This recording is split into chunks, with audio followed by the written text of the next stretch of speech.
personal dimension of hierarchy um, has really like two directions or two parameters or whatever. So one would be uh, short-term versus long-term incentives, and the other would be maybe like sort of singular versus universal incentives.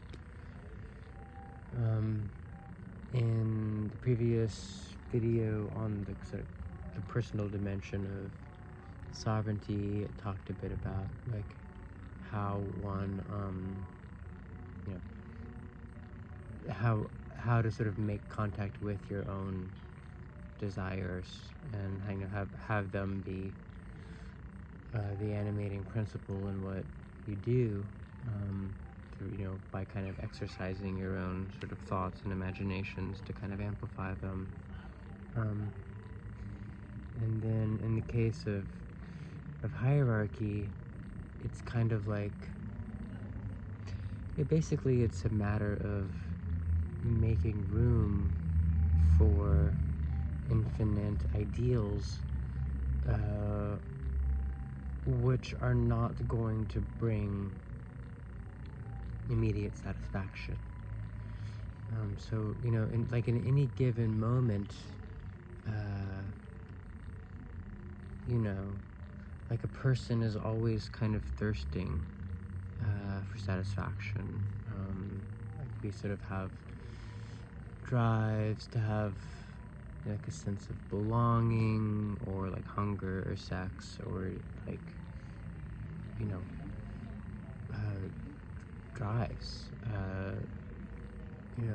emotions that are caused by actions and situations.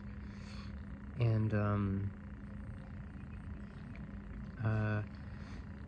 like no drive is bad in itself, but there is a profoundly human tendency for any more limited drive to kind of like take the wheel or something like that, and to like, I guess sort of hijack the like the these lights just came on out here. Kind of hijack like the controls that God should be operating, basically, in a way that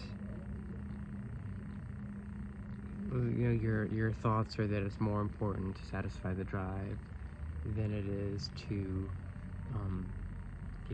have good relationships, or like just have happiness or good feelings in general, or maybe most importantly in a way, to be continuing along some kind of transcendental avenue,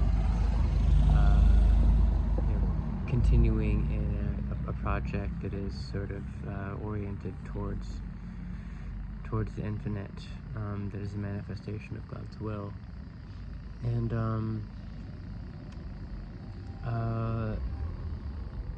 And I guess the thing about this is that it's all so much a matter of habit. Like there are exceptions to this, but like so much of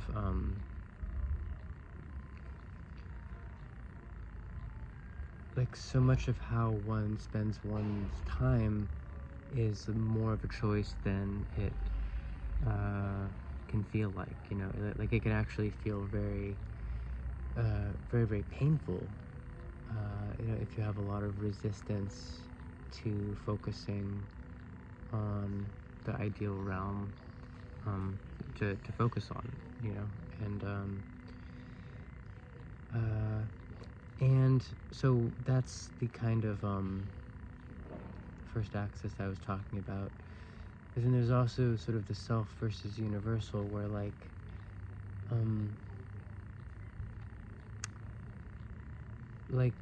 sort of too much focus on on a creative project or something like that can be just as destructive as focus on like a more normal drive, you know, that like uh, because because like the kind of the creative nature is still finite.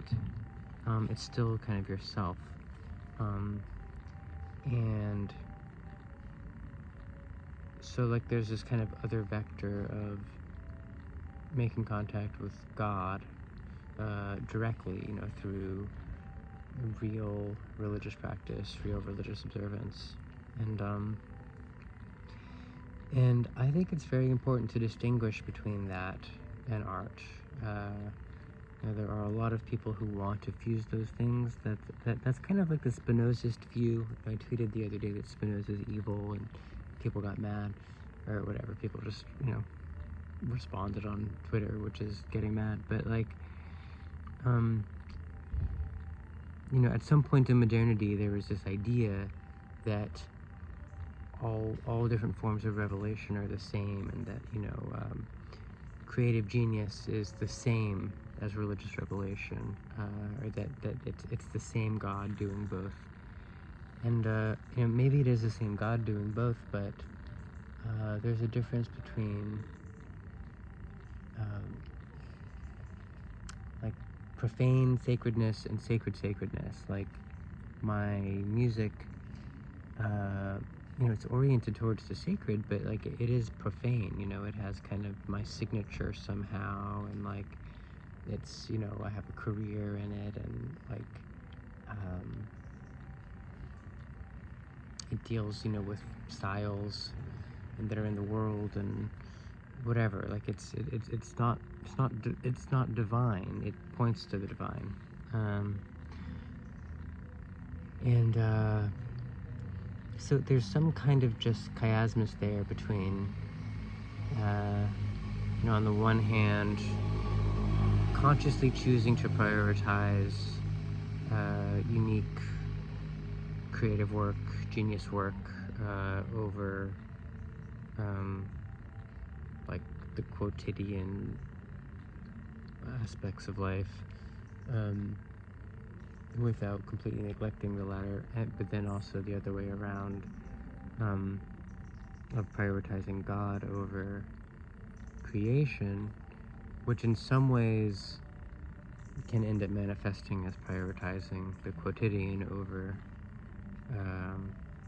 the creative, because God so much, you know, you're not really in touch with God if you don't have good relationships. That's, or at least not the Christian God, you know. God is love means that God is relationships. So there's a thought about personal hierarchy.